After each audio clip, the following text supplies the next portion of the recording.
Wait a second, wait a second. No one's gonna take this serious. I'm crippled, my ribs are broken, and I got a horrible background, black gun with black hoodie. How can I make somebody watch this? There we go, much better. Obviously you can trust me now because I have a very nice used car on my head. So this is not the configuration that I shot it a bunch in. However, this is the configuration that I borrowed from Triple B Guns located in Coeur d'Alene, Idaho. So graciously loaned to me to try out. I know it's the big 2.5 and there's some really good DI guns, and short stroke piston and long stroke piston are kind of out of vogue. However, I will put in some footage of me shooting this. When it comes to exterior environments, super cold, super dirty. There were a couple times where I was mixing some really crappy COVID era Tula MO as well as just really cold weather, and it was super nice that I was able to adjust the gas system very easily. It's a coarse adjustment, as well as that piston operating system just happened to just feel better in those colder weathers. Another thing I like about piston guns is the perceived viciousness of the recoil and the muzzle reaction. So please spare my autism, but when it gets into the actual muzzle reaction of a piston gun, I really like that short, abrupt, fast perceived recoil back on target. And as long as you do your job and you hold the gun with proper marksmanship and good fundamentals, I just feel, and on the shot timer, a perceived quickerness. I know that's not a real word, but we're just going to go with it, okay? I'm crippled. Let's just deal with it. So normally with like a really well-tuned DI gun, I could rip, right? Splits. So we're talking like 0.14 pretty easily with a good trigger, good setup, if I'm doing a build drill or something like that. So I could be absolutely ripping. But when it comes to these piston guns, especially if you overgas them a little bit, sometimes I was hitting like 0.11, 0.12 regularly. And now that's like not a big deal, 0.02 of a second. However, like I said, I'm all about muzzle reaction, how these guns work, and it was really nice to be able to dial it up and dial it down depending on ammunition, conditions. I did shoot this a lot in North Idaho snow, freezing weather, and my URGI with a red Sprinco and a H1 buffer was actually starting to choke, and it wasn't even that dirty shooting with an RC2. All I had to do with this one was pull it out. I didn't even add any lube on it, and I just kept shooting it. Yes, this doesn't have a suppressor on it, is because, like I said, this gun's on loan from Triple B Guns, so I didn't want to mess around with the muzzle device and put a suppressor on it. But that's kind of where these guns shine, is suppressed short guns with that piston operating system. There's something to it. There has to be some reason why every single military ever, including our own, is going to short stroke or long stroke piston guns. Nothing against DI guns. I love direct impingement. They're super pleasant if you get a good one. But this one, made in Boise, Idaho, kind of close to us, it's kind of nice to be able to support a local business. And when it comes into the intricacies of this firearm, there was some things that I read online that were a little suspicious. So I believe this is the cheaper model, and it has a 60-61 upper receiver versus like the normal mil-spec 77.5. And I was it's not that big of a deal, honestly. But I thought, like, why would they sacrifice that material? My understanding is it's to bring this to market so that you can get that operating system a little bit cheaper, as well as once I got this gun on loan, looking at this proprietary upper, it is really beefy. It's got relief cuts in the right places for the cam path travel, and it is so beefy. So if I pop off this Trijicon Reflex, powered by radioactive waste, it's actually tabbed. This is pretty in vogue now with a lot of different upper to rail attachments. Some people are using steel dowels, multiple of them. Some are just using one bigger one. The guys like Super Duties are using this tabbed upper. And I shot this probably a couple hundred rounds under night vision pretty aggressively, getting the gun super hot. And I didn't see any shift. Shot off barricades, shot in and around structures. And even though I was using a cheaper laser, a GL4 Pro from Defense Distributors, I didn't have any perceived shift. And I was really reefing on this. And when it comes to actually looking down the barrel, which I'm not going to do on camera, the gas block is like suspiciously close to the rail. And even though I was reefing on this with a sling, with a lot of leverage, it never made contact and it never threw my shots off super bad.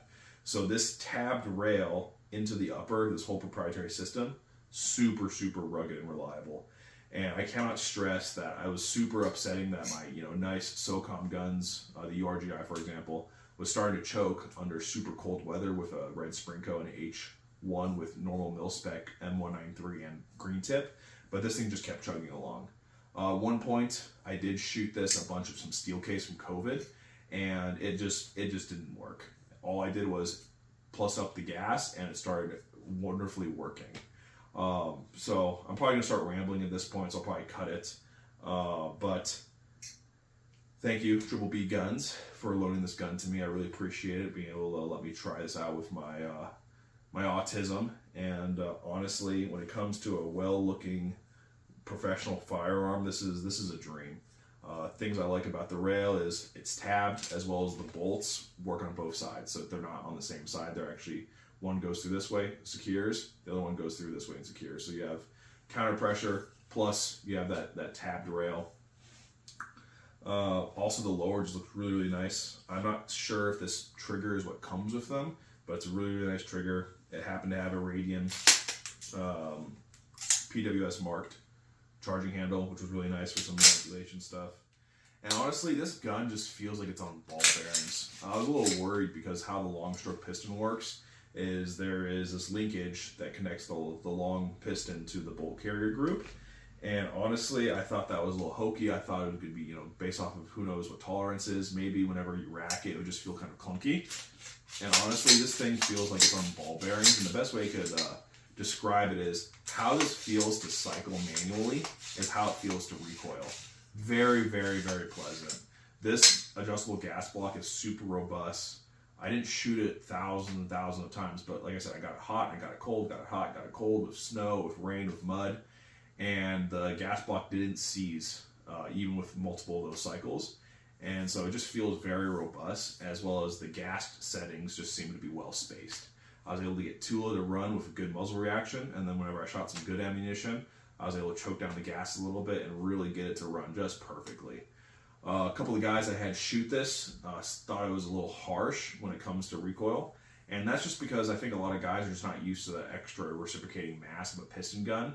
But like I said, when it comes to shooter's preference, I've really started to like these piston guns and just that perceived quickness of that cycling and how vicious it gets back on target. So I'm going to put in a bunch of footage of me shooting this, and hopefully it makes sense. And obviously, because I have night vision goggles on, you should listen to me, because that's how it works in tactical Instagram.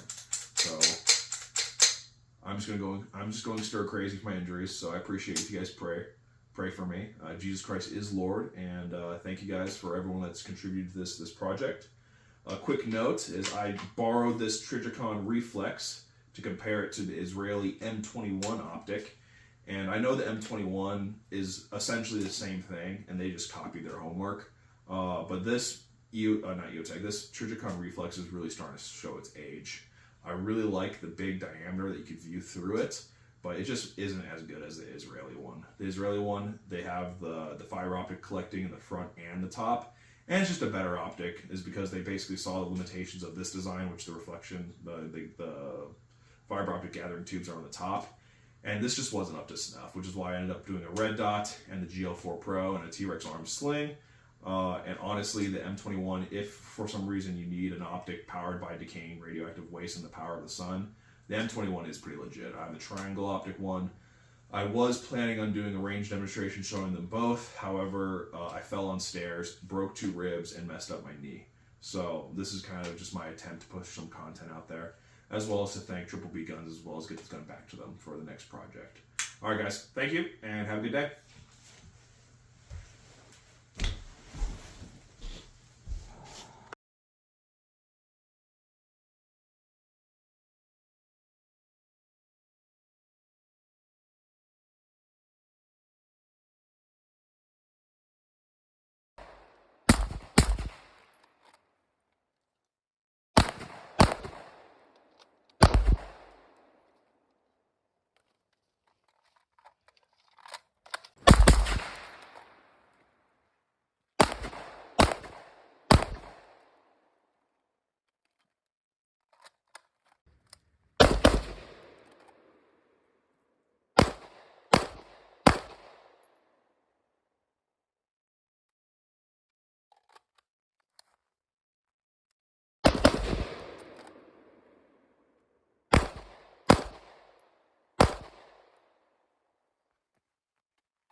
by.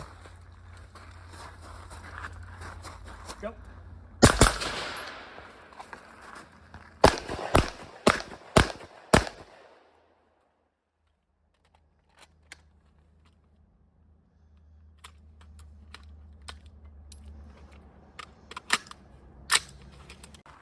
Stand by.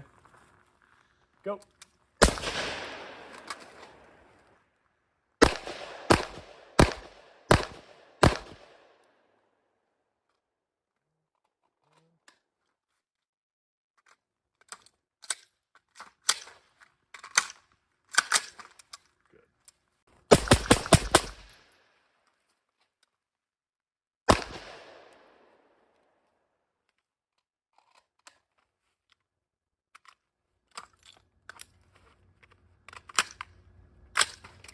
Go.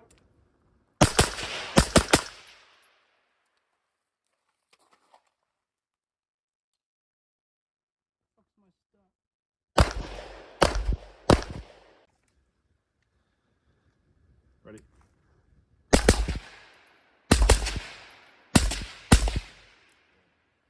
When ready?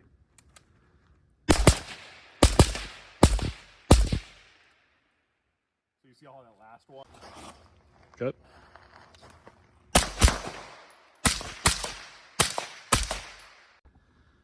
I'll cut it later.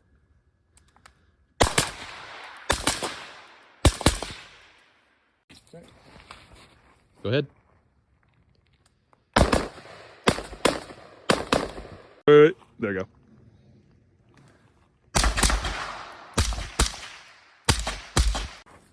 Go.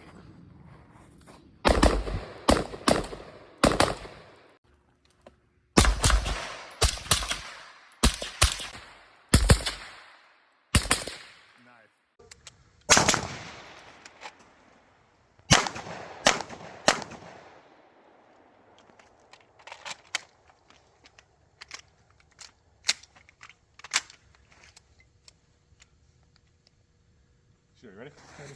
Stand by. Go. Sure, ready? Ready. Stand by. Go.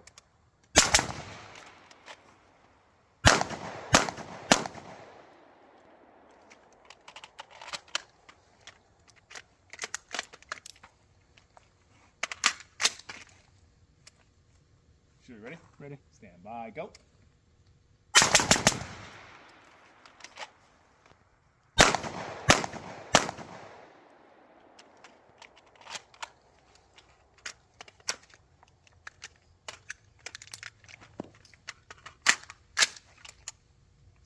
Good job. Sure, ready? Ready. Stand by. Go.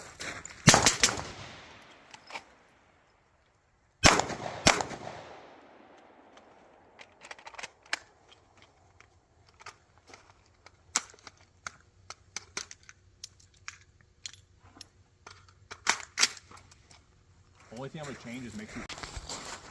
Sure, you ready? Yep. Stand by. Beep.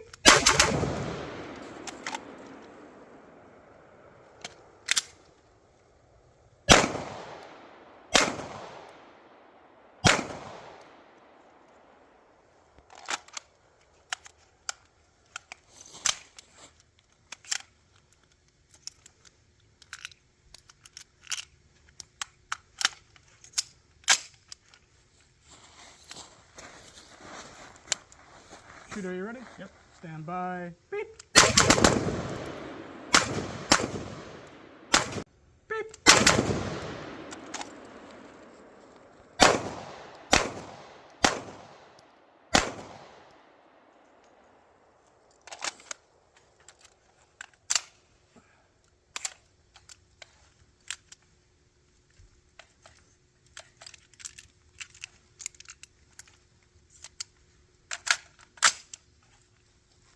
Shooter, you ready? Yep. Stand by. Beep.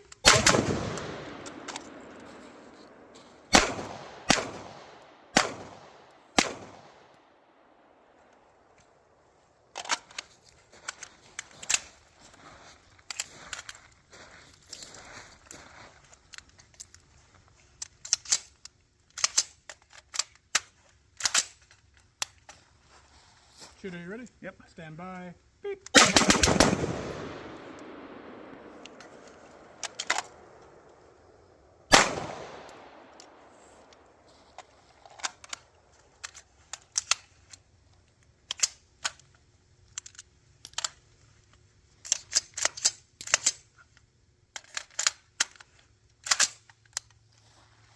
Shooter, you ready? Yep. Stand by. Beep.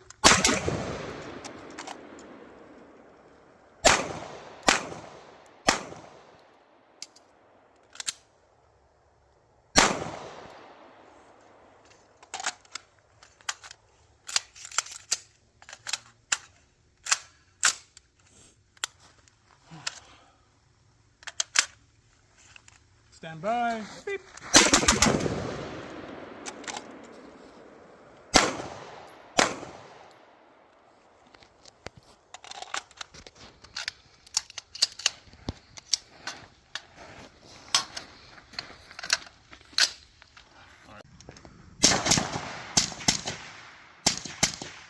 Nice. Do it again. That was really good.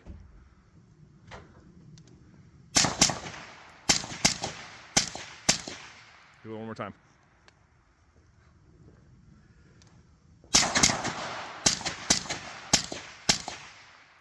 Yeah.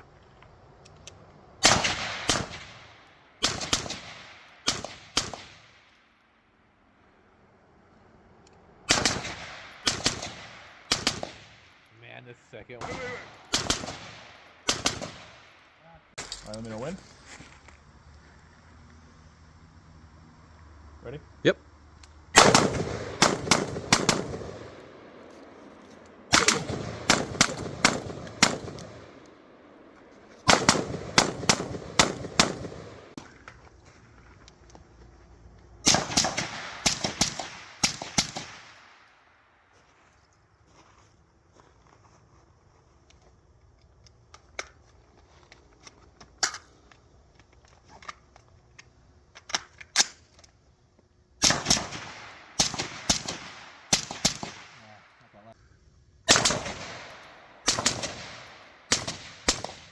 Good. Ready?